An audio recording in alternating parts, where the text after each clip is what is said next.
Welcome everyone, I would like to show you how to remove auto lock in your iPhone. So let's say I open up the Photos app, go to landscape, and you can see it's staying in the portrait mode.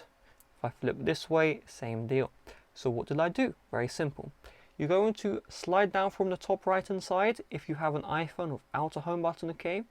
If your iPhone has a home button, you will need to slide up from the bottom. From here, you should see this little lock icon, okay? Just tap on the lock icon and you can see I turned off the orientation lock, and then when I tap it again, you see portrait orientation lock is now on. Keep in mind the only lock option is for portrait lock. You cannot lock your device in landscape. However, if orientation lock is on, if an application only supports landscape, your device will be locked into landscape. If the application, let's say YouTube, forces you into landscape mode for watching YouTube videos, then you will also be locked into landscape in some situations as well.